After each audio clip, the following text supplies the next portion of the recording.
ब्रह्मसूत्रम ब्रह्मसूत्र ग्रंथ में page number 1125 और 1125 पेज के ऊपर से 12 नंबर की पंक्ति है। उस पंक्ति के बीच में आया है येषाम पुनः निपुणमतीनाम इत्यादि। तो बात यह चल रही है कि चौथा अध्याय और चौथे अध्याय के यह पहला पाद है और इस चौथे अध्याय के प्रथम पाद का यह प्रथम अधिकरण चल रहा है और इस अधिकरण का नाम बताया है आवृत्ति अधिकरणम।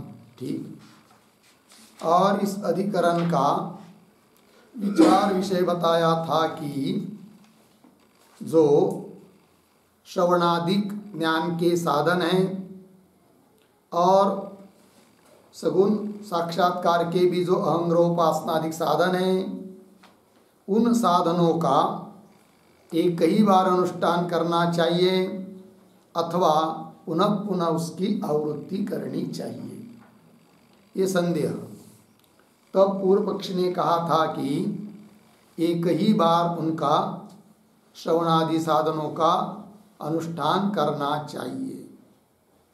उसका निराकरण करके सिद्धांतियों ने कहा कि जिस व्यक्ति को एक ही बार तत्वमसि आदि महावाक्य सुनने के बाद दृढ़ अपरोक्ष साक्षात्कार हो जाता है, ऐसे व्यक्ति के लिए तो आवृत्त्यादि करने की जरूरत नहीं है। किंतु कुछ प्रतिबंध आदि होने के कारण जिसको तत्वमसि आदि महावाक्य सुनने के बाद अर्थात वेदांत सुनने के बाद एक ही बार सुनने के बाद ज्ञान नहीं होता है, उसके लिए तो पुनः पुनः आवृत्ति करनी चाहिए। श्रवण करो, उसके बाद मनन निधिध्यासन, अर्थात जब तक उस ब्रह्म तत्व का मय के रूप में दृढ़ अपरोक्ष साक्षात्कार नहीं होता है, तब तक अपने चित्त का अवधान, चित्त का व्यापार सतत ब्रह्म की तरफ ही होना चाहिए। ये बात बता दिया सिद्धांतियों ने। अब ये जो पंक्ति है येषाम इत्यादि, इन पंक्तियों के द्वारा सिद्धांती और क्या बात कह रहे हैं, तो इस बात को समझने के लिए ये जो पंक्ति चालू हो रही है येषाम इत्यादि, उसके पूर्व में एक वाक्य लिख लेते हैं अवतरण के रूप में। लिखेंगे मंद मध्यमौ प्रति, मंद मध्यमौ प्रति साक्षात्कारात् पूर्वम, साक्षात्कारात् पूर्वम श्रवणादि आवृत्तेः, श्रवणादि आवृत्तेः अर्थवत्वम उक्तम, अर्थवत्वम उक्तम पूर्ण विराम। इदानीम उत्तमं प्रति, उत्तमं प्रति आवृत्ति अनर्थक्यम, आवृत्ति अनर्थक्यम उक्तम अपि, उक्तम अपि अधिकम शंकितुम, अधिकम शंकितुम विवृणोति, विवृणोति येषाम इति, येषाम इति। ठीक है, देखो भाई अर्थ। तो जो मंद अधिकारी है या मध्यम अधिकारी है, उसके लिए तो साक्षात्कार होने के पहले तक श्रवणादि का आवर्तन करना चाहिए, उसके लिए वो आवर्तन सार्थक है, इस बात को बताया। फिर अब क्या कहना है, तो उत्तम अधिकारी जो होता है उसके लिए यद्यपि पुनः श्रवणादिकों का आवर्तन करना व्यर्थ है, ये बात कह चुके हैं, तो भी अधिक शंका और उसका उत्तर देने के लिए पुनः उस बात का विवरण कर रहे हैं कि जो उत्तम अधिकारी है उसके लिए आवृत्ति व्यर्थ है। इस बात की पुनः चर्चा थोड़ी सी कर रहे हैं, जिसके आधार पर और आगे कुछ बात कहनी है। तो वही देखिए फिर येषाम इत्यादि पंक्ति के द्वारा। तो पंक्ति पढ़ता हूँ। येषाम पुनः निपुणमतीनाम न अज्ञान संशय विपर्यय लक्षणः पदार्थ विषयः प्रतिबंधः अस्ति। इतने ही पंक्ति के शब्दों का थोड़ा पहले अन्वय करेंगे। कैसा? येषाम पुनः निपुणमतीनाम, एक शब्द छोड़कर आगे पदार्थ विषयः, उसके पीछे अज्ञान संशय विपर्यय लक्षणः, आगे प्रतिबंधः, फिर पीछे का न, अंतिम में अस्ति। देखिए भाई अर्थ। तो जो निपुणमति लोग हैं, कुशल बुद्धि के लोग हैं, अत्यंत सूक्ष्मतम जिनकी बुद्धि है, जिनके लिए कोई प्रतिबंध भी नहीं है, ऐसे उन लोगों के लिए तो क्या पदार्थ विषय, पद जो तत्व इत्यादि उनके अर्थ के बारे में, पदार्थ विषय ज्ञान के बारे में, न उनको पदार्थ के बारे में, पद के अर्थों के बारे में अज्ञान संशय विपर्य मतलब भ्रम स्वरूप कोई भी प्रतिबंध न अस्ति। ऐसे वो निपुण लोग हैं, ऐसे वो भाग्यशाली लोग हैं कि पदों के अर्थों के बारे में जिनको अज्ञान भी नहीं है, संशय नहीं है और भ्रम आदि कुछ भी नहीं है, कोई प्रतिबंध नहीं है।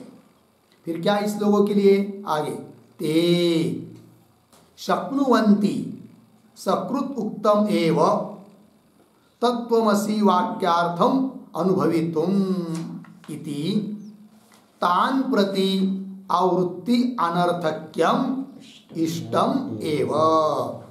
यहाँ भी थोड़ा शब्दों का अन्वय। तो शुरू से ते, एक शब्द छोड़कर आगे सकृत एव तत्वमसि वाक्यार्थम अनुभवितुम, पीछे शक्नुवन्ति,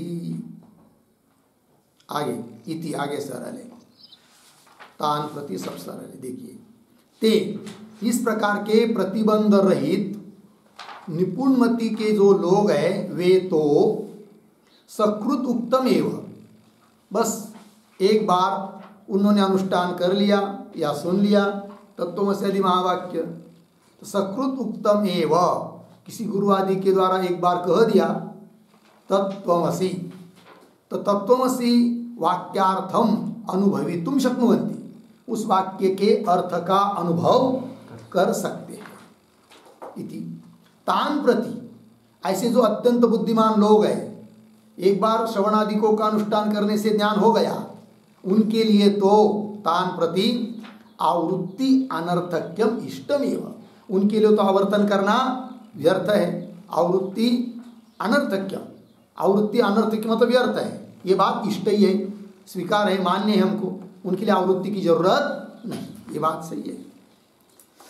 तान प्रति आवृत्ति अनर्थक्यम इष्टम एव।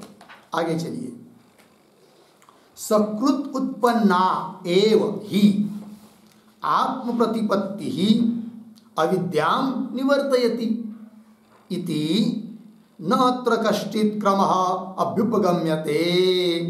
ठीक, शुरू के 2-3 शब्दों का अन्वय, ही फिर पीछे सकृत उत्पन्ना एव, आगे आत्म प्रतिपत्ति, आगे सरल है।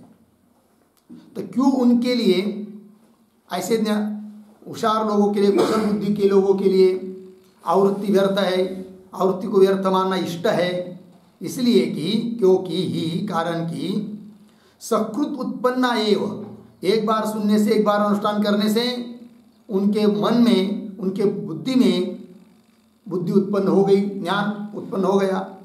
सकृत उत्पन्ना एव कौन? आत्म प्रतिपत्ति। प्रतिपत्ति शब्द का अर्थ होता है साक्षात्कार, ज्ञान। ये कई बार उत्पन्न हुआ जो उनके मन में आत्म साक्षात्कार है, वह क्या करेगा? अविद्याम निवर्तयति, झट दिशा अज्ञान को, अविद्या को नष्ट कर देगा, और नष्ट कर देगा इति, ऐसा होने से न अत्र कश्चित क्रमः अभ्युपगम्यते, अत्र कश्चित अपि क्रमः न अभ्युपगम्यते, उनके लिए तो कोई क्रम की जरूरत नहीं है। जैसे पीछे मंदाधिकारी अधिकारी के लिए क्रम बताया था कि पहले पदार्थ को जानो, ये करो, वो करो, फिर वाक्यार्थ बोध होगा, ऐसा कुछ इसके लिए क्रम की जरूरत नहीं है। न अत्र कश्चिदपि क्रम अभ्युपगम्यते, ये बात बता दिया सिद्धांतियों ने।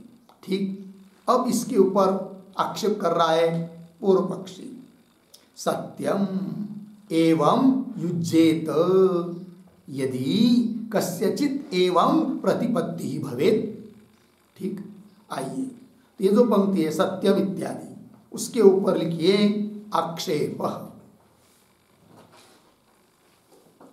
आक्षेप, और सत्यम के पूर्व में एक वाक्य भी लिख लेते हैं अवतरण के रूप में।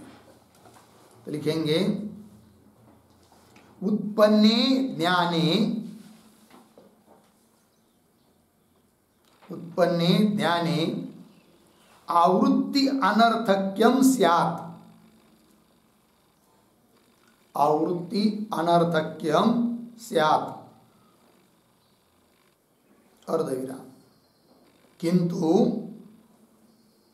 किंतु बलवत् प्रत्यक्ष विरोधात्, बलवत् प्रत्यक्ष विरोधात् एवं विद आत्म प्रतिपत्ति, एवं विध आत्म प्रतिपत्ति एव न संभवति, आत्म प्रतिपत्ति एव न संभवति, अर्धविराम, इति अधिकम शंकते, इति अधिकम शंकते सत्यम इति। ठीक है, देखो भाई अर्थ। पूर्व पक्षी अब बोल रहा है, हे सिद्धांती, जो आपने अभी अभी बात बताई कि एक बार आत्म प्रतिपत्ति अर्थात आत्म साक्षात्कार होने के बाद अविद्या झट दिशा निवृत्त हो जाती है, इसलिए कोई क्रम की जरूरत नहीं, आवृत्ति की जरूरत नहीं, आपने कहा। किंतु वह तुम्हारी बात तब सत्य हो सकती है यदि उस प्रकार का ज्ञान उत्पन्न होगा तब। किंतु हम कहते हैं कि इस प्रकार का ज्ञान उत्पन्न ही नहीं होगा। कौन सा? अहम ब्रह्मास्मि, इस प्रकार से। क्यों? वो सब बात बता रहा है। अवतरण पंक्ति को देखिए। उत्पन्ने ज्ञाने, ज्ञान उत्पन्न होने पर, है कि आत्म तत्व का ज्ञान उत्पन्न होने पर आवृत्ति अनर्थक्यम स्यात्, आवृत्ति व्यर्थ हो जाएगी। किंतु ऐसा ज्ञान उत्पन्न हो तब ना, किंतु बलवत् प्रत्यक्ष विरोधात्, जबरदस्त प्रत्यक्ष विरोध होने के कारण एवं ये सिद्धांत जैसा तुम कह रहे हो उस प्रकार का आत्मज्ञान आत्म प्रतिपत्ति ही एव न संभवती, और उस प्रकार का आत्मज्ञान उत्पन्न हो ही नहीं सकता है। ये बोल रहा है, ये आदि शंका कर रहा है कौन? पूर्व पक्षी। देखिए पंक्ति, सत्यम एवं युज्येत, पूर्व पक्षी बोल रहा है सिद्धांतियों को, ये सिद्धांति तुमने जो अभी बात कही वह तब युक्तियुक्त होगी। कब? यदि कस्यचित किसी व्यक्ति में एवं प्रतिपत्ति भवेत्, इस प्रकार का आत्म साक्षात्कार यदि हो जाए तब तुम्हारी बात सच हो जाएगी। किंतु उस प्रकार का आत्मज्ञान उत्पन्न नहीं हो सकता। क्यों नहीं हो सकता? आगे दे रहा है वो, बलवती ही आत्मनः दुखित्वादि प्रतिपत्ति ही, क्योंकि आत्मन दुखित्वादि प्रतिपत्ति ही बलवती। सभी लोगों को, दुनिया के लोगों को अपने आत्मा में जो प्रतिपत्ति हो रही, ज्ञान हो रहा है, वो मैं दुखी हूं, इस प्रकार से ज्ञान हो रहा है। किसी को जाकर पूछिए, यही बोलेगा।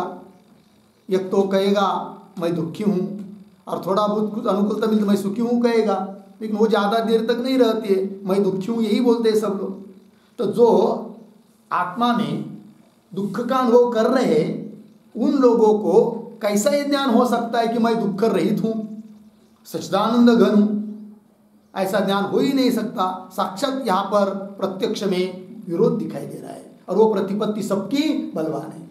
किसी का पेट दर्द हो रहा है, दुख है, बहुत व्याकुल है, और उसको कहेंगे अरे नहीं ये तो दुख तो औपाधिक है, तुम्हारे आत्मा में कुछ दुख नहीं है।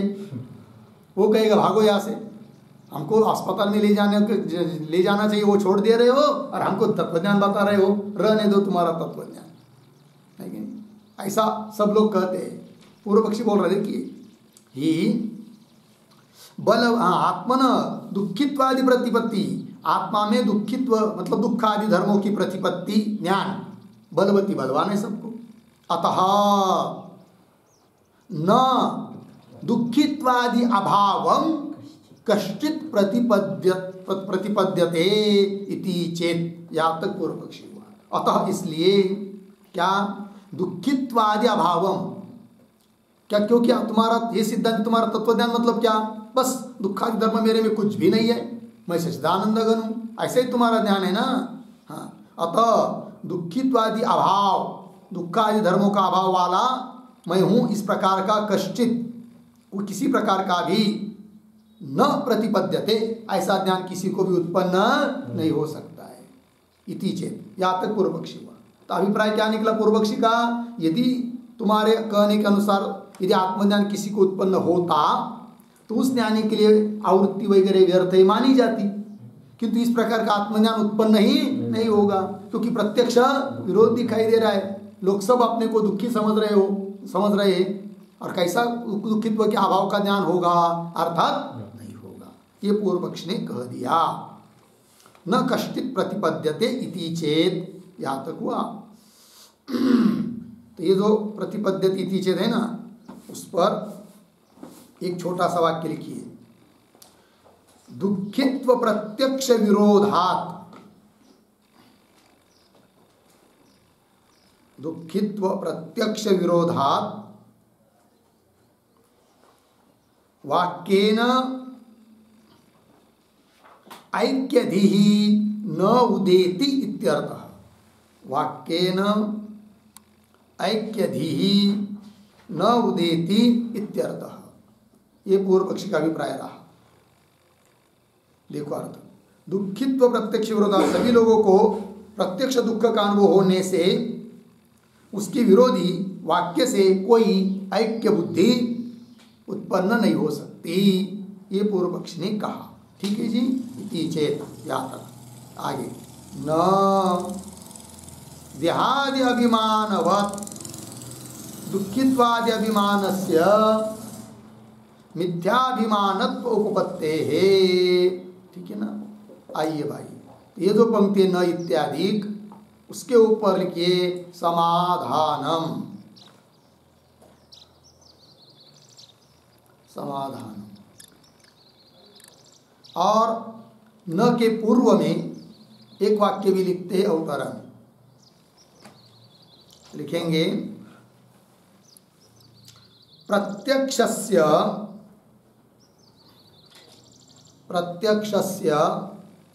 भ्रांतित्वात् अविरोधः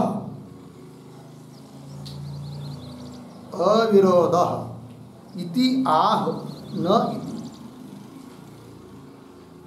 इति आह न इति।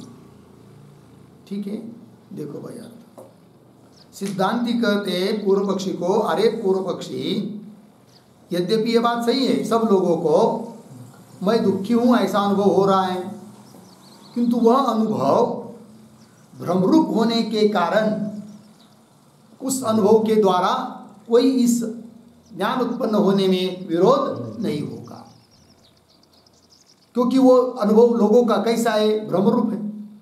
यदि वो सचमुच अनुभव रहता, प्रामाणिक रहता, तब तो दुखित्वाभाव स्वरूप मैं आत्मा हूं ऐसा ज्ञान किसी को उदित नहीं होता, किंतु उनको अनुभव कैसा है, भ्रमरूप है। जैसे अयम सर्प, यह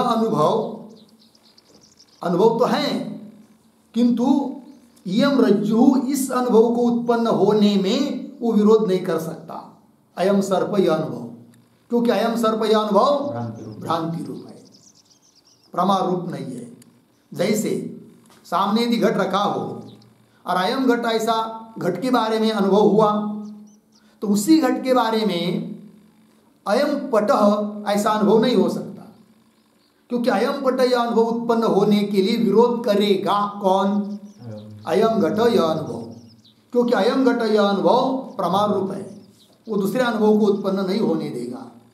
किंतु यदि एक अनुभव भ्रम रूप है तो वह अनुभव दूसरे यथार्थ अनुभव को उत्पन्न होने में कोई विरोध नहीं कर सकता। अतः सब लोगों को दुखित्वादि धर्मों का जो अनुभव है वह भ्रमरूप होने के कारण तत्वज्ञान वेदांत आदि सुनने के बाद यथार्थ चिंतन होने पर मैं दुखादि सभी धर्मों से रहित सच्चिदानंद घन हूँ ऐसा अनुभव होने में कोई दिक्कत नहीं आएगी, ऐसा उत्तर देते हैं सिद्धांती। अब लोगों का जो अनुभव है मैं दुखी हूँ इत्यादि, वो भ्रमरूप कैसा है, इस बात को सिद्ध करेंगे तब तो बात बन जाएगी। वो दे रहे आगे,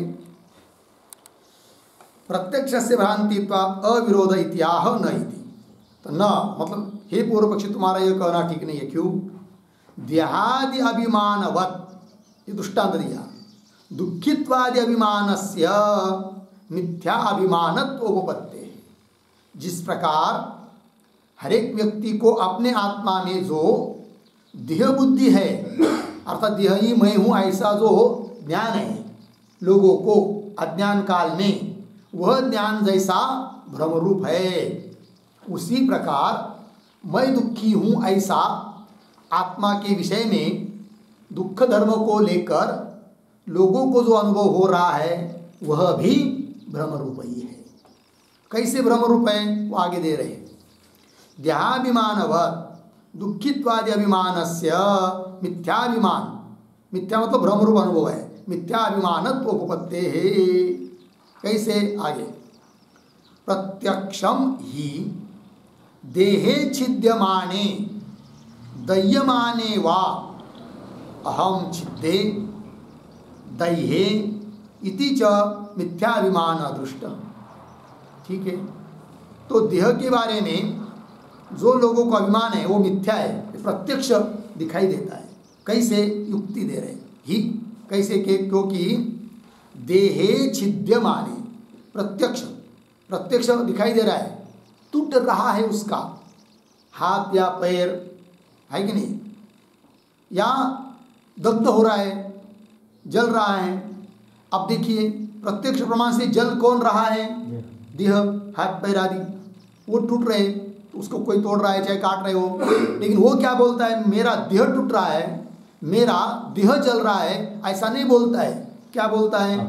अरे बाप रे, अहम दह्ये, अहम छिद्दे, मैं तोड़ा जा रहा हूँ, मैं जल जा रहा हूँ, ऐसा लोग बोलते हैं। अर्थात उसका वो अनुभव कैसा है? फिर ब्रह्म रूप है, भ्रांति रूप है, क्योंकि अहम मतलब आत्मा, वो तो न टूट रहा है न तो जल रहा है। प्रत्यक्ष प्रमाण से जल रहा है देह, टूट रहा है देह, वो बोल रहा है आत्मा को, इसका मतलब उसका वो अनुभव भ्रम रूप है। ठीक, आइए, प्रत्यक्षम ही देहे छिद्यमाने दह्यमाने वा अहम छिद्दे दह्ये इति च मिथ्याभिमान, मिथ्याभिमान मतलब भ्रम ज्ञान दृष्ट प्रत्यक्ष देखा गया है। ठीक, तथा अभी देह के बारे में हुआ और भ्रम ज्ञान बता रहे भाई। तथा बाह्यतरेषु अपि पुत्र मित्रादिषु संतप्यमानेषु अहमेव संतप्ये इति अध्यारोपः दृष्टः। तथा उसी प्रकार बाह्यतरेषु, बाह्यतरेषु मतलब बाह्यतरेषु शब्द का अर्थ लिखिए देह भिन्नेषु अपि, देह भिन्नेषु अपि। ठीक है, देखा भाई, मतलब देह से जो भिन्न है, अपने देह से भिन्न है। उदाहरण पुत्र, मित्र आदि शब्द से सब कुछ लीजिए, पत्नी, भार्या वगैरह जो भी होगा। पुत्र मित्र आदिषु संतप्यमानेषु, किंतु वो हो गए क्या?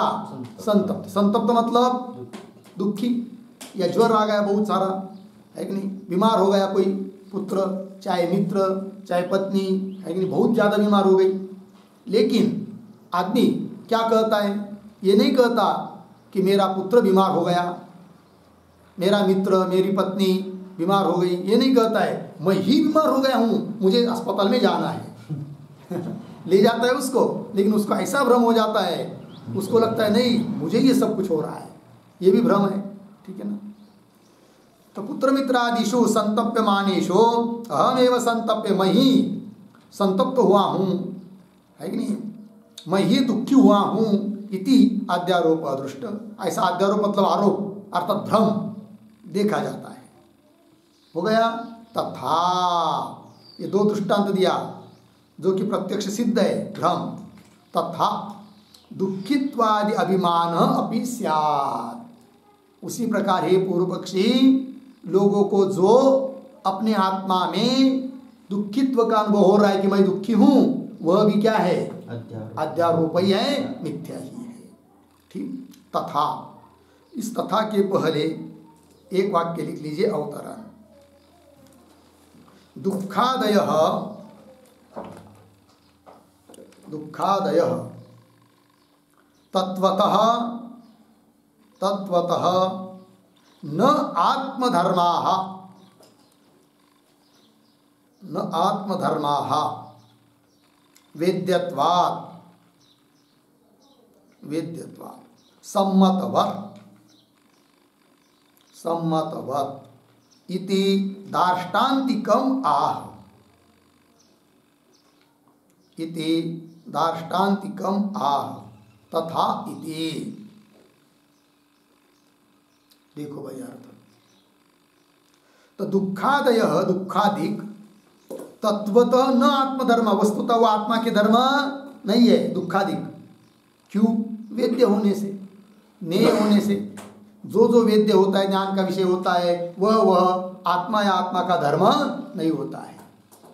जैसा घट वेद्य है, घट आत्मा का धर्म नहीं, उस प्रकार दुखों को भी हम जान रहे हैं, ज्ञान का विषय दुख बन रहा है, वेद्य है, अतः वह भी आत्मा का धर्म नहीं है। लग गया। जो आत्मा का, वस्तुतः आत्मा में कोई धर्म ही नहीं है, किंतु जो आत्मा का स्वरूपभूत धर्म है सच्चिदानंद घन, वह ज्ञान का विषय नहीं है। जैसे घट ज्ञान का विषय, वृत्ति का विषय बन रहा है, वैसा नहीं, वो स्वयंभूत ज्ञान स्वरूप है। ठीक है ना।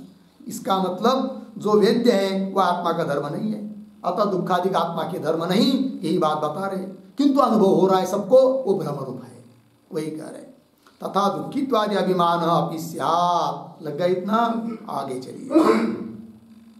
देहादिवत् एव चैतन्यात् बहिः उपलभ्यमानत्वात् दुःखादीनाम् अर्धविराम सुप्तादिषु च अननुवृत्तेः। देखिए भाई, वो दुखाधिक आत्मा के धर्म क्यों नहीं है, इसके लिए और युक्ति दे रहे हैं। थोड़ा शब्दों का अन्वय। देहादिवत् एव, एक शब्द छोड़कर आगे, दुखित्वादीनाम, पीछे चैतन्यवत्, चैतन्यवत् नहीं, चैतन्यात् बहिः उपलभ्यमानत्वात्। फिर आगे, च सुषुप्तादिषु अननुवृत्तेः। देखिए भाई, देहादिवत् एव, देहादि दृष्टांत है। जैसे देहादिक क्या आत्मा के धर्म नहीं है, क्यों? चैतन्य से भिन्न रूप में उपलब्ध हो रहे देहादिक। उस प्रकार देहादिवत एव दुखित्वादीनाम, दुखित्व, इच्छात्व, सुखित्व वगैरह धर्म भी क्या चैतन्यात बहि उपलब्ध मानत्वा, चैतन्यात बहि, बहि ही शब्द का अर्थ कि भिन्न, चैतन्य के, चैतन्य से भिन्न रूप से उपलब्ध होने के कारण वे दुखित्वादि भी देहादिकों की तरह आत्मा के धर्म नहीं है, ये बात। और दूसरा हेतु च सुषुप्तादिषु अननुवृत्ते, यदि वे दुखित्वादि धर्म सचमुच आत्मा के धर्म होते तो आत्मा को छोड़कर कभी भी न रहते, क्योंकि जो जिसका धर्म होता है वह धर्म उस धर्मी को छोड़कर कभी भी रहता नहीं है। जैसे उदाहरण, घट का रूप घट को छोड़कर कभी भी नहीं रहेगा, क्योंकि घट का रूप घट का धर्म है। उस प्रकार दुखादिक आत्मा के धर्म होते तो आत्मा को छोड़कर नहीं रहते, किंतु आत्मा को छोड़कर वो रह रहे, ऐसा दिखाई देता है। बोलेंगे उदाहरण, तो सुषुप्ति अवस्था में समझ लीजिए कोई व्यक्ति बहुत बीमार है, एक क्षण भी उसको चैन नहीं पड़ रही है, व्याकुल है बहुत ज़्यादा, किंतु व्याकुलता करते करते उसको नींद लग गई, 2 घंटा बिल्कुल सो गया, उठने के बाद पुनः उसका दर्द चालू हुआ। अब जब सो गया था उस समय उसको पूछो कि तुमको सोने के पहले जैसा दर्द हो रहा था वैसा अभी भी हो रहा है, किंतु बीच में आप 2 घंटा सोए थे, उस समय क्या आपको वह दर्द महसूस हो रहा था? तो वो क्या बोलेगा? कुछ भी नहीं मालूम पड़ा, बहुत अच्छी तरह से सुखपूर्वक नींद आई, अर्थात दुखित्व धर्म की अनुवृत्ति वहाँ पर नहीं है। फिर सुषुप्ति अवस्था में आत्मा नहीं है क्या? आत्मा तो है, दुखित्व धर्म नहीं है, दुख धर्म नहीं है। इसका मतलब ये होता है कि दुख धर्म आत्मा का नहीं है, और आत्मा का न होते हुए भी आत्मा का धर्म यदि अज्ञानवश किसी को मालूम पड़ रहा है तो वो उसका ज्ञान क्या माना जाएगा? भ्रांति रूप ही माना जाएगा, भ्रम रूप ही है। तो वही कह रहे च सुषुप्तादिषु, सुषुप्ति आदि अवस्था में अननुवृत्ते, अनुवृत्त नहीं हो रहा है वो धर्म। ठीक, ये बात हो गई। तो ये जो लिखा है ये पंक्ति, इसके आधार पर एक टिप्पणी लिखते हम लोग छोटी सी, लिखेंगे दुखादयः दुखादयः न आत्मधर्माः, न आत्मधर्माः दृश्यत्वात्, दृश्यत्वात् देहादिवत्, देहादिवत् पूर्ण विराम, तथा च आगे दुखादयः, दुखादयः न आत्मस्वरूपाः, न आत्मस्वरूपाः, आगे सुषुप्त्यादौ, सुषुप्त्यादौ आत्मनि सत्यपि, आत्मनि सत्यपि अननुवृत्तित्वात्, अननुवृत्तित्वात्, अननुवृत्तित्वात् व्यतिरेकेन चैतन्यवत्, व्यतिरेकेन चैतन्यवत् इत्यर्थः। ये हो गया भाई, ध्यान दीजिए। दुखादयः न आत्मधर्मः, दुखादिक आत्मा के धर्म नहीं है। क्यों? दृश्यत्वात्, दृश्य होने के कारण। जैसे उदाहरण दिया देहादिवत, तो देहादिक दृश्य है, अतः देहादिक आत्मा के धर्म नहीं है। उस प्रकार दुखादिक भी दृश्य होने के कारण आत्मा के धर्म नहीं, दुखादिक भी आत्मा के धर्म नहीं है। एक अनुमान हुआ। दूसरा अनुमान तथा च दुखादय न आत्मस्वरूपाः। कोई कहेगा भाई ठीक है आत्मा के धर्म नहीं है, आत्मा स्वरूप मान लो दुखादिक को, तो वो भी बता रहे हैं दुखादय न आत्मस्वरूप, आत्मस्वरूप भी नहीं है। क्यों? सुषुप्त्यादौ आत्मनि सत्यपि, सुषुप्ति अवस्था में आत्मा होने पर भी अननुवृत्तित्वात्, उसकी अनुवृत्ति नहीं है।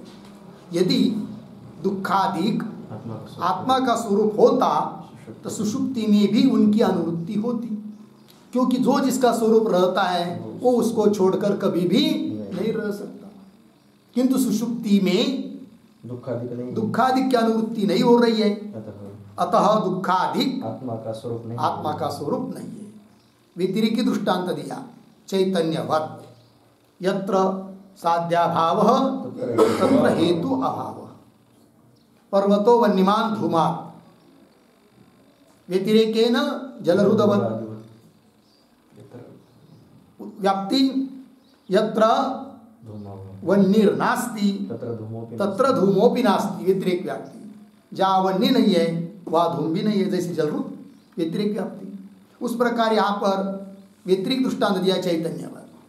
तो इस अनुमान में साध्य क्या है? दुखादय धर्म आत्मा के नहीं। हाँ, दुखादय पक्ष हुआ, न आत्मस्वरूपा, आत्मस्वरूप नहीं है वो, है कि नहीं।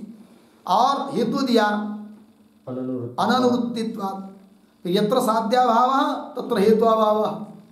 साध्य है न आत्मस्वरूप, मतलब आत्मस्वरूपाभाव, और एक साध्याभाव करने के लिए और एक अभाव जोड़ दीजिए, आत्मस्वरूप अभावाभाव, है कि नहीं।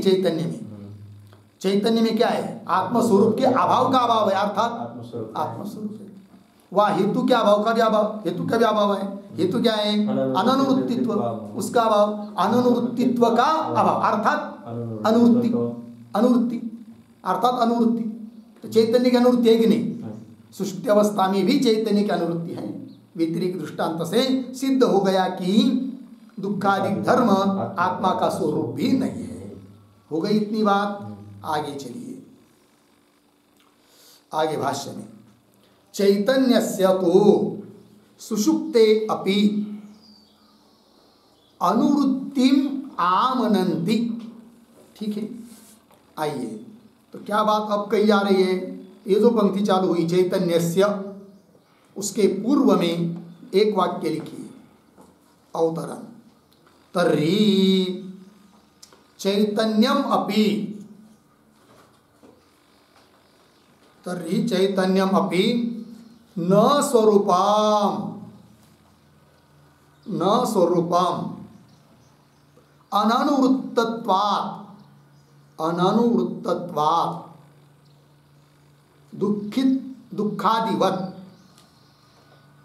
दुखादिवत् इति आशंक्य आह चैतन्यस्य इति। ठीक है, देखो भाई अर्थ। तो कदाचित पूर्व पक्षी अब शंका करेगा, कहेगा कि जैसे दुखादिक आत्मा के धर्म नहीं है, आत्मा का स्वरूप नहीं है, उस प्रकार चैतन्य में भी न स्वरूपम, चैतन्य भी आत्मा का स्वरूप नहीं होगा, क्योंकि उसकी भी अनुवृत्ति नहीं है, ऐसा हम कहते हैं दुखादि की तरह। ऐसी यदि शंका करता है कौन? पूर्व पक्षी। तो उसके हेतु का ही बात कर दे रहे हैं। उसका हेतु क्या है? अननुवृत्तत्व, चैतन्य की अनुवृत्ति नहीं है, किंतु ये बात थोड़ी है, चैतन्य की अनुवृत्ति तो है, अतः उसका खंडन हो जाता है पूर्व पक्षी का। वही कह रहे चैतन्यस्य तु सुषुप्ते अपि, चैतन्य तो सुषुप्त अवस्था में भी क्या अनुवृत्ति है? वही चैतन्यस्य तो सुषुप्ते अपि अनुवृत्तिम आमनन्ति, है कि नहीं। आमनन्ति कथन करते हैं कि सुषुप्त अवस्था में भी चैतन्य की अनुवृत्ति है। बोलेंगे कौन कथन करते हैं और किसके आधार पर? तो श्रुति का प्रमाण दे रहे हैं। तो श्रुति के आधार पर वेदांती लोग, ज्ञानी लोग इस बात का स्वीकार करते हैं कि सुषुप्त अवस्था में चैतन्य की अनुवृत्ति है। श्रुति क्या है? श्रुति दे रहे यद वही तन्न पश्यति, पश्यन वही तन्न पश्यति इति। ठीक है, देखो भाई, कि सुषुप्त अवस्था में वह आत्मा यद वही तन न पश्यति, नहीं देखता है, किंतु पश्यन वही तन न पश्यति, सचमुच देखता हुआ भी, अज्ञान आदिकों का प्रकाशन करता हुआ भी न पश्यति, नहीं देखता है। अर्थात चैतन्य की अनुवृत्ति वहाँ पर भी है, सामान्य रूप से वो प्रकाशन कर रहा है, उपाधि न होने से विशेष रूप से प्रकाशन नहीं कर रहा है, इसका मतलब चैतन्य नहीं है सुषुप्ति में, यह बात नहीं। अर्थात सुषुप्ति अवस्था में चैतन्य की अनुवृत्ति है, और चैतन्य की अनुवृत्ति सुषुप्ति अवस्था में होने के कारण चैतन्य ही आत्मा का वास्तविक स्वरूप है। लग गया? वही दे रहे हैं, यद वही तन्न पश्यति पश्यन् वही तन्न पश्यति इति। आगे, तस्मात् सर्व दुख विनिर्मुक्त विनिर्मुक्तैक चैतन्यात्मकः अहम इति एषः आत्मानुभवः। ठीक है, देखो भाई, तस्मात्, तस्मात् के पहले एक वाक्य लिखे अवतारा, निर्दुख चिदात्मने, निर्दुख चिदात्मने, निर्दुख चिदात्मने। आगे, दुखादिधियः, दुखादिधियः भ्रांतित्वात्, भ्रांतित्वात् वाक्यार्थानुभवः, वाक्यार्थानुभवः, कौंस में लिखिए, अविविचारी स्वरूपम, अविविचारी स्वरूपम चैतन्यम एव अहम, चैतन्यम एव अहम इति, कौंस बंद। आगे, न विरुध्यते, न विरुध्यते इति आह तस्मात् इति। ठीक है, ध्यान दीजिए भाई थोड़ा सा। पूर्व पक्ष ने क्या कहा था कि इस प्रकार का आत्मानुभव किसी को उत्पन्न नहीं होगा, क्योंकि सबका अनुभव क्या है, उसके विरुद्ध अनुभव है, मैं दुखी हूं करके। और सभी लोगों को यदि मैं दुखी हूं ऐसा साक्षात अनुभव है, तो उसके विरोधी मैं दुखादि से रहित आत्मा हूं, ऐसा अनुभव किसी को उत्पन्न ही नहीं हो सकता। ऐसा बोला था कौन? पूर्व पक्ष। उसको उत्तर देना है भाई। अरे भाई ठीक है, क्या सभी लोगों को मैं दुखी हूं यह अनुभव तो हो रहा है, किंतु वह अनुभव भ्रांति रूप है, अतः वो विरोध नहीं कर सकता। किसके लिए? आत्मानुभव उत्पन्न होने में। ये कह रहे, पंक्ति देखिए, अवतरण, निर्दुख चिदात्मने, अर्थात दुख रहित असचित स्वरूप आत्मा में दुखादिधीय कि मैं दुखी हूं इत्यादि बुद्धि भ्रांति तो भ्रम होने के कारण वाक्यार्थ अनुभव न विरुध्यते। तत्त्वमसि इति वाक्य से होने वाला जो अनुभव, उस अनुभव उत्पन्न होने में कोई विरोध नहीं है। कैसा अनुभव? वो दिया कौंस में, अविविचारी स्वरूपम चैतन्यमेव अहम, कि जिसका कभी भी विचार नहीं होता है, सभी अवस्थाओं में विद्यमान है, ऐसा चैतन्य तत्व वही मैं हूं, जो कि तत्त्वमसि महावाक्य से कहा गया है। इस प्रकार का अनुभव उत्पन्न होने में कोई विरोध नहीं है। न विरुध्यते इति आह तस्मात् इति। आइए, तस्मात् इत्यादि पंक्ति। तस्मात् सर्व दुख विनिर्मुक्त, है कि नहीं? लोगों का अनुभव भ्रमरूप होने के कारण आत्मानुभव उत्पन्न होने में कोई विरोध नहीं। तस्मात्, वो क्या अनुभव है? आत्मानुभव, उसका स्वरूप क्या, आकार क्या है, वो दे रहे। सर्व दुख विनिर्मुक्त, सभी प्रकार के दुखों से रहित, एक चैतन्यात्मक अहम, एकमात्र चैतन्य, और वही चैतन्य तत्व मैं हूं।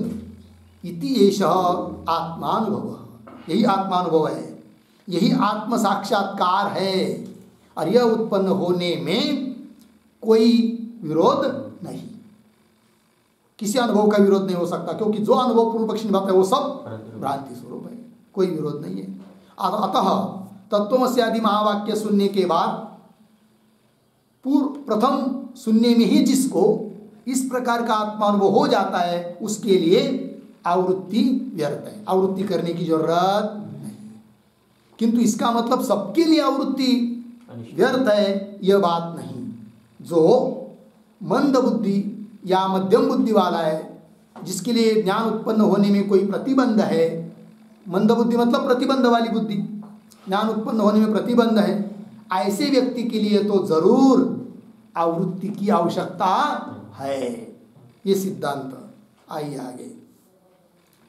न च एवं आत्मानं अनुभवतः किंचित अन्यत् कृत्यम अवशिष्यते। ठीक है ना। देखो भाई, ये जो पंक्ति चालू हुई न च, न के पूर्व में एक वाक्य लिखिए, अवतरण। अतः अतः तम प्रति आवृत्ति ही अनर्थिका, आवृत्ति अनर्थिका इति आह न च इति। ठीक है जी।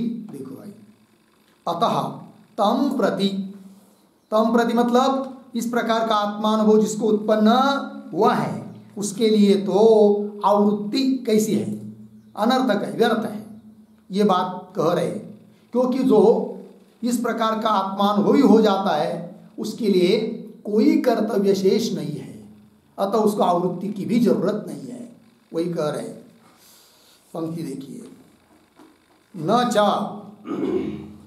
एवं आत्मानम अनुभवत किंचित अन्यत् कृत्यम अवशिष्यते। न कान्वय अवशिष्यते के साथ तो क्या होगा, एवं इस प्रकार से आत्मान अपने आत्मस्वरूप को अनुभव करने वाला जो व्यक्ति, उसके लिए किंचित कुछ भी अन्यत् कृत्यम, कोई भी अन्य और कोई कर्तव्य, कृत्य मतलब कर्तव्य, न अवशिष्यते, शेष नहीं रहता है। सब कुछ उसने कर लिया, अब कोई उसके लिए करने का बाकी नहीं रहा, आवृत्ति की भी जरूरत नहीं। उसके लिए श्रुति का प्रमाण दे रहे, तथा च श्रुति ही, श्रुति दे रहे। लेकिन ये जो तथा इत्यादि पंक्ति है, तथा के पहले भी एक वाक्य छोटा सा, तस्मात् एव अनुभवात्, तस्मात् एव अनुभवात् कृतकृत्यता, कृतकृत्यता इत्यत्र मानम आह, इत्यत्र मानम आह तथा च इति। ठीक है। देखो भाई अर्थ, तस्मात् एव अनुभव, उसी अनुभव से कृतकृत्यता हो जाती है, इसके लिए प्रमाण दे रहे हैं श्रुति का। किम प्रजया करिष्यामः येषां नः अयम आत्मा अयम लोकः इति आत्मविदः कर्तव्याभावं दर्शयति। ठीक है। देखो भाई अर्थ, किम प्रजया करिष्यामः येषां नः, येषां नः, नः अस्माकं, जिन हम लोगों के लिए, अयम आत्मा, यह आत्मा ही हम और लोग, हमारे लिए लोग है, इससे अतिरिक्त और कोई लोग हमारे लिए नहीं है। ऐसे उस हम लोगों के लिए प्रजा से क्या काम, किम प्रजया करिष्यामः, काय के लिए हमको चाहिए प्रजा, और प्रजा के निमित्त से किए जाने वाले कर्मादि, क्योंकि अन्य लोग हमारे लिए है ही नहीं है, यही एकमात्र आत्मा लोग है। तो किम प्रजया करिष्यामः इति आत्मविद, ऐसा जो आत्मवेत्ता व्यक्ति है, ज्ञानी, उनके लिए कर्तव्य का अभाव श्रुति दिखाती है। ठीक। केवल श्रुति ही नहीं, स्मृति ही अपि, स्मृति का भी प्रमाण। यस्त्वात्मरतिरेव स्यादात्मतृप्तश्च मानवः आत्मन्येव च संतुष्टः तस्य कार्यं न विद्यते। का श्लोक है, श्रीमद् भगवद गीता 3:17 पदच्छेद। यह तो आत्मरति ही एव स्यात् आत्मतृप्तः च मानवः आत्मन्येव च संतुष्टः तस्य कार्यं न विद्यते। अब थोड़ा अन्वय, तू पीछे, यह मानवः, पीछे आत्मरति ही एव स्यात् आत्मतृप्तः च, फिर उत्तरार्ध सरल है, आत्मनि एव संतुष्टः तस्य कार्यम न विद्यते। ठीक।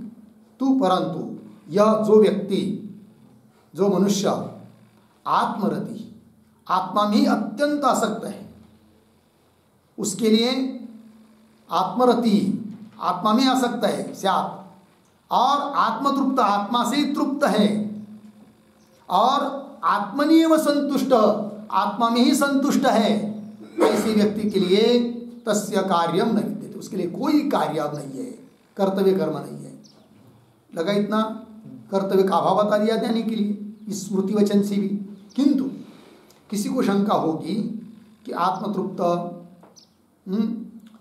आत्मनिएव संतुष्ट, ये तो एक जैसे पद लग रहे, क्या उसमें अंतर है? उस बात को समझने के लिए एक छोटा सा वाक्य देखिए, टिप्पणी। तो आत्मरति पद आया ना, देखिए, रति बराबर आसक्ति, रति बराबर आसक्ति, अर्धविराम। तत्फलम, तत्फलम तृप्ति, तृप्ति बराबर विषय तृष्णाक्षय, विषय तृष्णाक्षय, अर्धविराम। आगे तृप्तेः अपि फलम, तृप्तेः अपि फलम संतोषः, संतोषः बराबर आत्मानंदानुभवः, आत्मानंदानुभवः इति भेदः, इति भेदः। ठीक है, देखो भाई अर्थ। तो जो मनुष्य आत्मरति है, मतलब आत्मा में आसक्त है, आत्मा के अलावा और कोई किसी में उसकी आसक्ति स्त्री पुत्रादियों में नहीं है, और उसका फल तृप्ति है, आत्मतृप्ति, आत्मा से तृप्त है। तृप्त है मतलब क्या? सभी विषय तृष्णाओं का उसका क्षय हो चुका है, ऐसी उसको तृप्ति हो गई आत्मरति होने से। और उस तृप्ति का भी फल है संतोष, संतुष्ट ऐसा लिखा ना, तो संतोष मतलब क्या? आत्मानंद का अनुभव। इस प्रकार का थोड़ा थोड़ा भेद है। ऐसे उस ज्ञानी महात्मा के लिए कोई भी कर्तव्य कर्म बचता नहीं है, ये बात बता दिया। अर्थात उसके लिए कुछ आवृत्ति की जरूरत नहीं, ये बात हुई। आगे यस्य तु न एषः अनुभवः द्राग इव जायते तम प्रति अनुभवार्थम एव आवृत्ति अभ्युपगमः। किंतु आवृत्ति बिल्कुल अजीबात उसका निषेध, ये नहीं। इस प्रकार के जिसको शीघ्र ज्ञान होता है उसके लिए तो आवृत्ति की जरूरत नहीं, किंतु अन्य लोगों के लिए आवृत्ति की जरूरत है। किसके लिए आवृत्ति की जरूरत है वो आप दे रहे इस पंक्ति से, यस्य तु इत्यादि पंक्ति से। थोड़ा सा शब्दों का पहले अन्वय, तू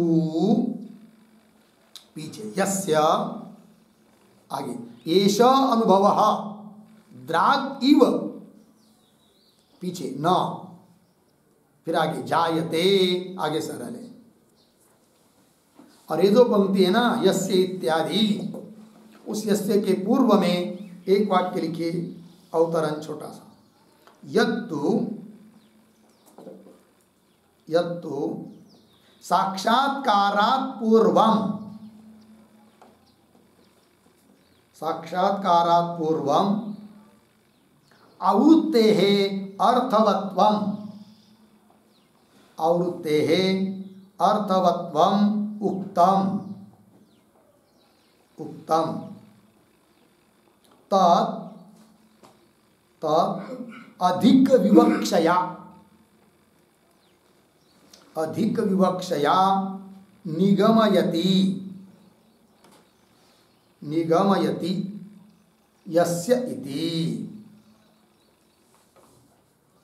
यस्य इति। ठीक है, देखो भाई अर्थ, यत्तु साक्षात्कारात् पूर्वम, साक्षात्कार होने के पहले आवृत्ति को अर्थवत्व बताया, सफल बताई आवृत्ति, किंतु वह जो बताया जिसके लिए आवृत्ति बताई है तो अधिक विवक्ष है, उसके बारे में और कुछ कहने की इच्छा से उसका निगमन कर रहे, उपसंहार कर रहे, और कुछ बताने की इच्छा से, यस्य इत्यादि पंक्ति से। तो पंक्ति देखिए, तु परंतु किंतु यस्य जिस व्यक्ति को एष अनुभव, अभी अभी ऊपर बताया जो अनुभव आत्म साक्षात्कार अनुभव, क्या द्राग इव न जायते, द्राग, द्राग शब्द का अर्थ लिखिए झटिति, द्राग इव झटिति तुरंत, एव न जायते, बस महावाक्य सुन लिया आत्म साक्षात्कार हो गया, ऐसा जिसमें नहीं हो रहा है, ठीक है ना। द्राग इव न जायते तम प्रति, ऐसे उस व्यक्ति के लिए अनुभवार्थ एव, अनुभवार्थ एव आवृत्ति अभ्युपगम, ठीक है, उसके लिए अनुभव प्राप्त होने के लिए, जो ऊपर अनुभव बताया उस प्रकार का अनुभव प्राप्त होने के लिए, अर्थात आत्म साक्षात्कार होने के लिए आवृत्ति का स्वीकार किया गया है। इतनी बात हुई, आगे चलिए। तत्रापि, किंतु उसमें भी कुछ सूक्ष्मता है, वो क्या दे रहे, तत्रापि न तत्वमसि वाक्यार्थात प्रचाव्य आवृत्तौ प्रवर्तयेत, ठीक। आइए भाई, बहुत महत्व की बात है। ये जो पंक्ति चालू हुई तत्रापि, तत्र के पहले एक वाक्य लिख लीजिए, अवतरण के रूप में लिखेंगे, ननु ननु आवृत्तौ नियोगात्,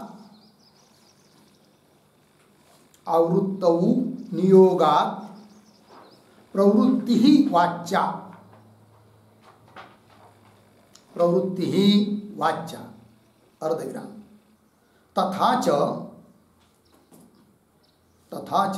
नियुक्तत्व बुद्धेः कौंस में लिखिए, आवृत्त्यादौ कर्तव्यत्व बुद्धेः, आवृत्त्यादौ कर्तव्यत्व बुद्धेः कौंस बंद। आगे, अकर्तृ आत्मधिः, अकर्तृ आत्मधिः न स्यात्, न स्यात् इति अतः आह, इति अतः आह तत्र इति, तत्र इति, ठीक है। देखो भाई अर्थ, शंका कर रहा है कोई, ननु आवृत्तौ नियोगा, आवृत्ति का आप नियोग मानेंगे, विधान मानेंगे, करने के लिए कहोगे तो प्रवृत्ति वाच्या, तब तो उसकी प्रवृत्ति हो जाएगी, क्योंकि विधि के अनुसार प्रवृत्ति होती है, तो प्रवृत्ति वाच्या।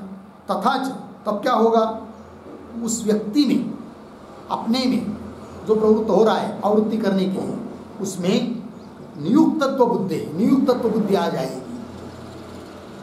मतलब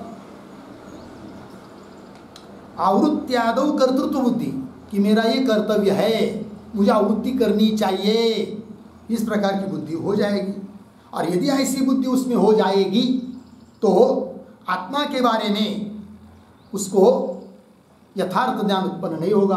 कैसा, अकर्तृ आत्मधि, मैं आत्मा हूँ, कर्ता रहित हूँ, ये उसकी बुद्धि उत्पन्न ही नहीं होगी, क्योंकि आपने नियोग बताया, फिर उसमें कर्तृत्व बुद्धि आ गई, मैं करता हूँ, मेरा ये कर्तव्य बुद्धि आ गई। और ऐसी बुद्धि यदि उसमें आ जाती है, ऐसा ज्ञान उसको हो जाता है, तो मैं आत्मा अकर्ता हूँ, ये ज्ञान उसको उत्पन्न ही नहीं होगा। फिर तो ऐसा है कि नहीं होगा। इस प्रकार की क्या कर रहा है, शंका उत्तर दे रहे, तत्र इति। तो पंक्ति देखिए, तत्रापि मतलब जिसको शीघ्र रूप से आत्मज्ञान उत्पन्न नहीं हो रहा है, उसके लिए आवृत्ति है, किंतु आवृत्ति का विधान नहीं है। और उसमें भी तत्रापि न तत्वमसि वाक्यार्थात् प्रचाव्य आवृत्तौ प्रवर्तयेत, न कान्वय प्रवर्तयेत के साथ, न प्रवर्तयेत। समझ लीजिए, ध्यान दीजिए थोड़ा सा।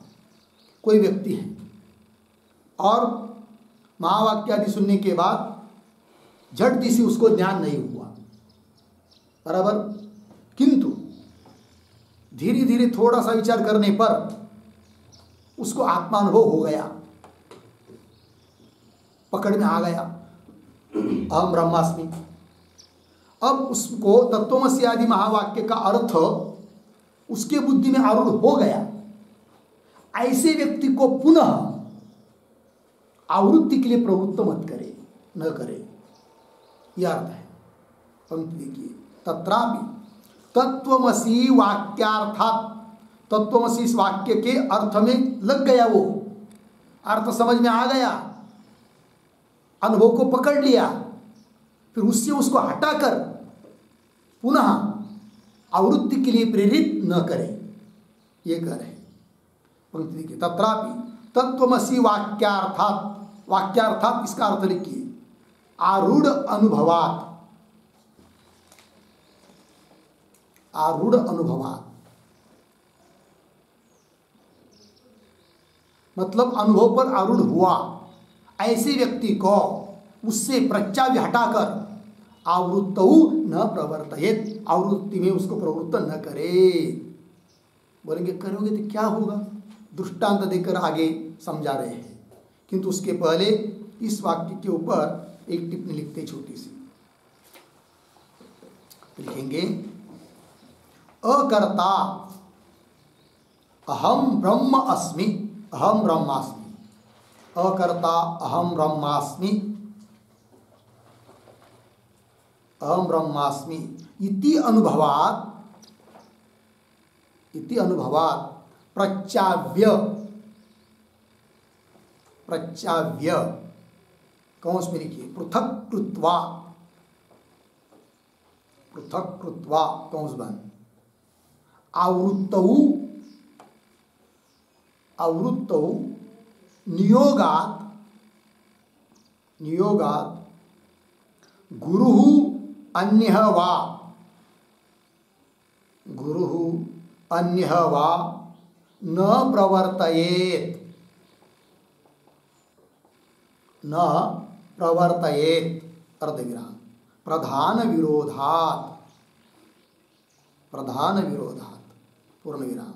आगे अकर्तृ आत्मानुभवाय, अकर्तृ आत्मानुभवाय ही, ही श्रवणादि विधि, श्रवणादि विधि, अर्धविराम, न नियोगाय इत्यर्थः, न नियोगाय इत्यर्थः, पूर्ण विराम। आगे नो चेत, नो चेत अस्मिन् नियोगे, अस्मिन् नियोगे अधिकृतः अहम, अधिकृतः अहम कर्ता, अहम कर्ता, अर्धविराम, मया इदं कर्तव्यम, मया इदं कर्तव्यम कर्म। आगे इति अवश्यम, इति अवश्यम विपरीतः प्रत्ययः स्यात्, विपरीतः प्रत्ययः स्यात्, पूर्ण विराम, स च अनर्थाय भवति इति, स च अनर्थाय भवति इति हो गया। देखो भाई अर्थ, अकर्ता अहम, मैं अकर्ता हूं, ब्रह्म हूं, इस प्रकार के अनुभव से हटाकर प्रत्याव्य, पृथक करके आवृत्तौ, आवृत्ति में नियोग मानकर, विधि मानकर कोई भी गुरु या कोई भी अन्य व्यक्ति उस व्यक्ति को प्रवृत्त न करे, क्योंकि उसको अनुभव होने लग गया है, अकर्ता अहम ब्रह्मास्मि। क्यों प्रधान के साथ विरोध होगा, मुख्य क्या है, गौण क्या है, ये समझ में आना चाहिए, ठीक है ना। वही कह रहे हैं अकर्तृ आत्मानुभवाय ही श्रवणादि विधि, श्रवणादि की आवृत्ति एक बात, और मैं अकर्ता आत्मा हूं दूसरी बात। तो मैं अकर्ता आत्मा हूं इसके लिए श्रवणादि कहे, न कि श्रवणादि विधि के लिए, वो सब है। देखिए अकर्तृ आत्मानुभवाय ही श्रवणादि विधि, न नियोगाय, नियोग करने के लिए, विधान पूर्ण करने के लिए श्रवणादि नहीं है, अपितु श्रवणादि आत्म साक्षात्कार के लिए। और तो आत्म साक्षात्कार मुख्य है। और मुख्य बात यदि हाथ में आ गई तो उसको छोड़कर गौण में नहीं जाना चाहिए, नहीं तो गड़बड़ होगी। वही कह रहे नोचेत अस्मिन् नियोगे, इस नियोग में, इस विधि में अधिकृत अधिकारी जो मैं करता हूँ, मेरे द्वारा यह कर्तव्य कर्म है, ऐसा अवश्य विपरीत प्रत्यय, विपरीत ज्ञान, भ्रम ज्ञान पुनः उसको हो जाएगा, जो कि अनर्थ के लिए कारण है। ठीक है, आइए भाई आगे चलते हैं। इसी बात को स्पष्ट कर रहे आगे, नहीं वर्घाताय कन्याम उद्वाहयन्ति, दृष्टांत देकर समझा रहे हैं। किंतु ये जो नहीं इत्यादि पंक्ति है उसके पूर्व में छोटा वाक्य लिखा होता रहा, प्रधान विरोध अयोगे, प्रधान विरोध अयोगे दृष्टांतम आह, दृष्टांतम आह नहीं इति। ठीक है, देखो भाई, प्रधान के साथ विरोध नहीं करना चाहिए, इसके लिए दृष्टांत दे रहे हैं। ठीक है, तो क्या दृष्टांत है? भाष्य में नहीं वर्घाताय कन्याम उद्वाहयन्ति, कन्या की शादी कर देते लोग, उद्वाहन करना मतलब शादी कर देना। अब कन्या की शादी किसी वर के साथ कर देते हैं, किसके लिए? वर का घात के लिए नहीं, वर के लिए शादी कर देते हैं, है कि नहीं, न कि वर का घात के लिए, है कि नहीं। उस प्रकार श्रवणादिकों का विधान नियोग को पूर्ण करने के लिए नहीं है, क्या वृत्ति करो, ये नियोग मानो, फिर उसके लिए ये सब करो बार बार, इसके लिए नहीं। श्रवणादि विधान किसके लिए है? आत्म साक्षात्कार के लिए है, न कि आत्मनाश के लिए। और यदि आत्म साक्षात्कार होने लग गया और फिर उसको छोड़कर इधर नियोग में ही डालोगे तो आत्म साक्षात्कार ही नहीं होगा, तो प्रधान का नाश होने लगेगा, वो उचित नहीं है।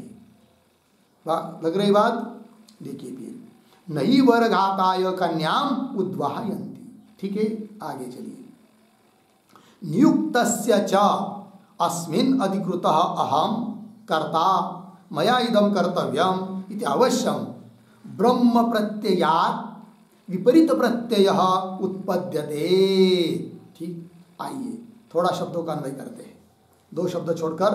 अस्मिन् अधिकृतः अहम, अस्मिन् अधिकृतः अहम कर्ता मया इदं कर्तव्यम, यहाँ तक हुआ, कर्तव्यम इति, फिर पीछे नियुक्तस्य च, आगे ब्रह्म प्रत्ययात् विपरीत प्रत्ययः, पीछे अवश्यम, आगे अंतिम में उत्पद्यते। ठीक, आइए भाई, ये जो पंक्ति चालू हुई है नियुक्तस्य, उसके भी पूर्व में एक वाक्य लिखते, छोटा सा उदाहरण लिखेंगे। नियोग विषयत्वे, नियोग विषयत्वे अभ्युपगते, अभ्युपगते कथम प्रधान विरोधः, कथम प्रधान विरोधः इति अर्धविराम तत्र आह नियुक्तस्य इति।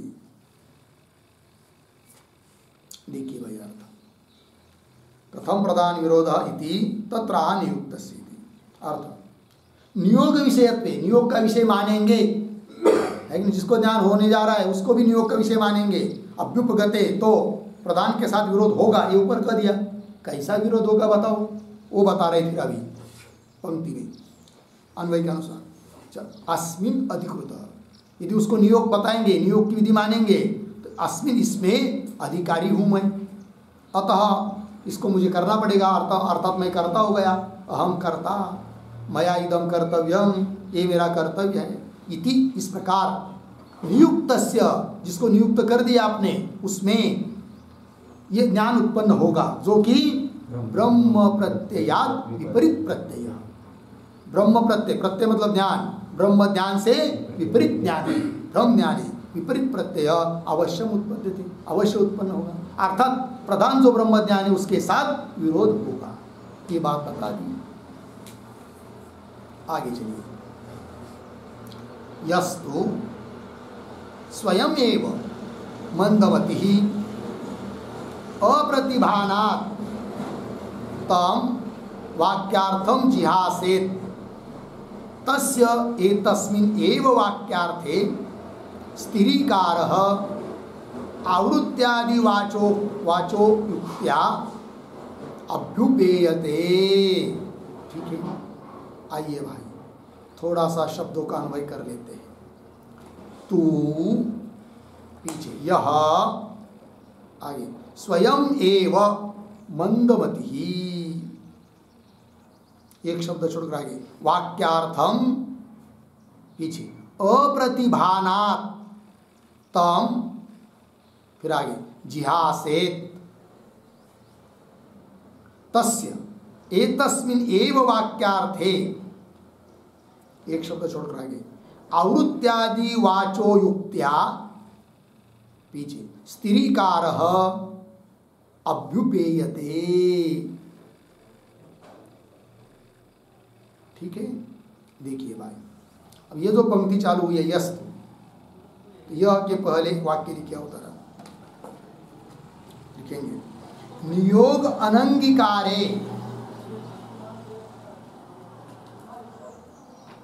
नियोग अनंगीकारे कुतः श्रोतव्यादि वाक्यैः, श्रोतव्यादि वाक्यैः श्रवणादि आवृत्ति सिद्धिः, श्रवणादि आवृत्ति सिद्धिः, अर्धविराम, तत्र आह यस्तु, यस्तु। ठीक है, देखो भाई, पूर्व पक्षी पूछ रहा है आपने नियोग विधि तो मानी नहीं, फिर नियोग अनंगीकारे, विधि नहीं है तो कुतः श्रोतव्यादि वाक्य, श्रोतव्य मंतव्य इत्यादि वाक्यों के द्वारा श्रवणादि की आवृत्ति की सिद्धि फिर कैसी होगी यदि नियोग नहीं है तो, विधान नहीं है तो, ठीक है ना। तत्र उसके लिए उत्तर दे रहे यस्तु इत्यादि पंक्ति से, तू परंतु क्या, यह जो कोई व्यक्ति मनुष्य स्वयमेव मंदमति, स्वयं कैसा है, मंदमति, मंदमति मतलब क्या, प्रतिबंध बैठे हुए, इसलिए उसको ज्ञान नहीं हो रहा है, तो मंदमति, मंदमति होने के कारण, प्रतिबंध वाला होने के कारण वाक्यार्थम अप्रतिभाना, वाक्य का, तत्वमसि इत्यादि महावाक्य का जो अनुभवात्मक अर्थ है उसका उसको प्रतिभान न होने के कारण प्रतिबंध आ गया, इसलिए भान नहीं हो रहा है, अनुभव में नहीं आ रहा है, अप्रतिभाना। फिर क्या करता है वो, कदाचित, क्या करे भाई, बहुत बार सुन रहा हूँ तत्वमसि, तत्व समझ में नहीं आ रहा है, अब मैं ब्रह्म हूँ, मुझे बुद्धि हो ही नहीं रही है, चलो छोड़ देते अब इसको, छोड़ने की इच्छा कर रहा है, ऐसे व्यक्ति को क्या करना, तब करे, अप्रतिभाना तम जिहासे, उसको छोड़ने की इच्छा नहीं करता है तो, तस्य, ऐसे उस व्यक्ति को, एतस्मिन् एव वाक्यार्थे, इसी तत्वमसि आदि महावाक्य के अर्थ में आवृत्त्यादि वाचो युक्त्या, आवृत्त्यादि वचनों के द्वारा स्थिरीकारः, स्थिर करे उसको, स्थिरीकारः अभ्युपेयते, उसके लिए स्थिर करने के लिए कहा जाता है कि उसको वहां से भटकने न दे, ये बात है। आवृत्त्यादि वाचो युक्त्या, ये पद आया है, तो आवृत्त्यादि वाचो युक्त्या मतलब कौन भाई, उस पर लिखते हैं उसका अर्थ, शिष्य बुद्धि अनुसारेण, शिष्य बुद्धि अनुसारेण आवृत्त्यादि वाचो युक्त्या, आवृत्त्या, शिष्य बुद्धि अनुसारेण, अनुसारेण आवृत्त्यादि वाचो युक्त्या, प्रतीक है, बराबर वेद उपासित श्रोतव्यादि वचनोभिः, श्रोतव्यादि वचनोभिः प्रधान सिद्ध्यर्थम, प्रधान सिद्ध्यर्थम आवृत्त्यादौ प्रवर्तयेत, आवृत्त्यादौ प्रवर्तयेत इत्यर्थः, यह अभिप्राय बता दिया। शिष्य बुद्धि अनुसार, उस शिष्य बुद्धि की, उसके बुद्धि के अनुसार किस लेवल की बुद्धि उसके हिसाब से आवृत्त्यादि वाचो युक्त अर्थात वेद उपासित ये साक्षात आवृत्ति वचन है, आवृत्ति विधान है, क्योंकि उपासना आवृत्ति के बिना होती ही नहीं है, तो आवृत्ति वाक्य है वो। और श्रोतव्यादि आवृत्ति विधान नहीं है, आवृत्ति का सूचक वाक्य है, ठीक है ना। तो श्रोतव्यादि वचो भी प्रधान सिद्ध्यर्थम, मुख्य जो आत्मबोध है उसकी सिद्धि के लिए आवृत्त्यादौ प्रवर्तयेत, आवृत्त्यादियों में उसको प्रवृत्त करे। देखिए कितना बढ़िया एक एक बात समझा रहे हैं। किसको आवृत्त्यादि में प्रवृत्त न करे ये भी बताया, और किसको जबरदस्ती प्रवृत्त करे ये भी बात बताया, ठीक है ना। ये सब बात आ रही है। देखिए आवृत्त्यादि वाचो युक्त्या क्या स्थिरीकार अभ्युपेयते। स्थिरीकार, स्थिरीकार मतलब क्या, स्थिरीकार शब्द का अर्थ लिखिए, स्थिरीकार बराबर असंभावनादि अपोहेन,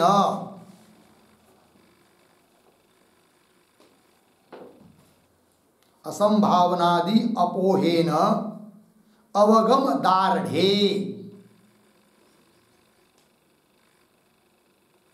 किंवा अवगम दार्ढ्यम इत्यर्थः हो गया। अवगम दार्ढ्यम अर्थ देखिए, असंभावनादि का अपोह निवृत्त करके, अवगम मतलब दृढ़ बोध, अवगम दार्ढ्यम, अवगम मतलब तत्वबोध, दृढ़ दृढ़करण में, दृढ़ होने में उसको आवृत्त्यादि बता दे। स्थिरीकार अभ्युपेयते, स्वीकार किया जाता है। आवृत्त्यादि वाचो उक्ति के द्वारा उसके आवृत्ति में प्रवृत्त करना चाहिए, है कि नहीं। वही तस्य एतस्मिन्नेव वाक्यार्थे आवृत्त्यादि वाचो युक्त्या स्थिरीकार अनुभवदार्ढ्यम अभ्युपेयते इत्यर्थ। लग गया जी, आगे चलिए। तस्मात् परब्रह्म विषये अपि प्रत्यये तद उपाय उपदेशेषु आवृत्ति सिद्धि। ठीक है, आइए भाई, अब ये अंतिम पंक्ति है ना, तो ये जो तस्मात् इत्यादि पंक्ति है, तस्मात् के पहले एक वाक्य लिख लेते हैं। अहंग्रोपासनेषु, अहंग्रोपासनेषु श्रवणादिषु च, श्रवणादिषु च सगुण निर्गुण साक्षात्कार फलेषु,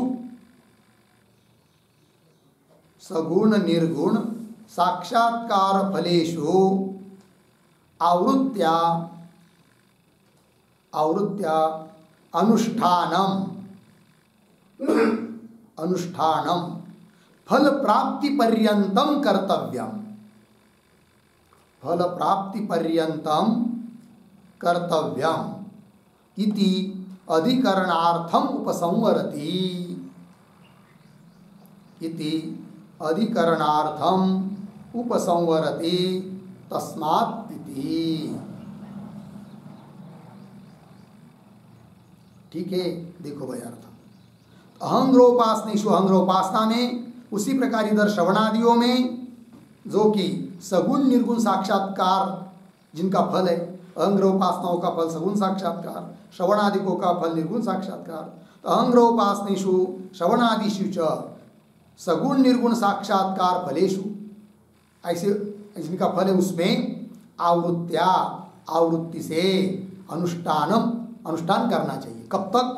फल प्राप्ति पर्यंतम कर्तव्यम। यह अधिकरण का सार है, यह अधिकरण का अभिप्राय है।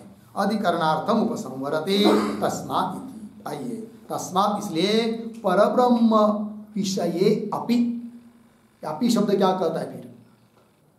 तो परब्रह्म के बारे में भी जो प्रत्यय ज्ञान और उसका उपाय जो तद उपाय उपदेशेश, उसका उपाय जो श्रवणादिकों का उपदेश, उसमें आवृत्ति की सिद्धि हो जाती है। ये वाक्य का अर्थ हुआ। किंतु अपि क्या कह रहा है? पंक्ति देखिए, तस्मात् परब्रह्म विषये अपि, अपि शब्द का अर्थ लिखिए, अपर ब्रह्म विषय प्रत्यये, अपर ब्रह्म विषय प्रत्यये स्वरूपावृत्तिवत् स्वरूपावृत्तिवत् इति अपेहे अर्थः। इति अपेहे अर्थः। अपि शब्द का अर्थ देखिए भाई, अपर ब्रह्म विषय प्रत्यय, अपर ब्रह्म विषय जो प्रत्यय ज्ञान, उसके बारे में भी स्वरूप आवृत्ति की तरह आवृत्ति करनी चाहिए। अपि तस्मात् पर ब्रह्म विषय अपि, पर ब्रह्म विषय ज्ञान के बारे में भी जैसे अपर ब्रह्म विषय के ज्ञान के बारे में, उस प्रकार यहाँ पर भी तद उपाय, उस फल का जो उपाय है, उस उपाय के लिए जो उपदेश किया है श्रवणादिकों का, उसमें आवृत्ति की सिद्धि हो जाती है। हो गया। इसके साथ साथ ये 2 नंबर के सूत्र का भाष्य पूरा हुआ और ये अधिकरण भी यहाँ समाप्त हुआ। आगे दूसरा अधिकरण चालू होगा, उसका विचार हम लोग कल करेंगे। ओम पूर्णमदः पूर्णमिदं पूर्णात् पूर्णमुदच्यते पूर्णस्य पूर्णमादाय पूर्णमेवावशिष्यते। ओम शांति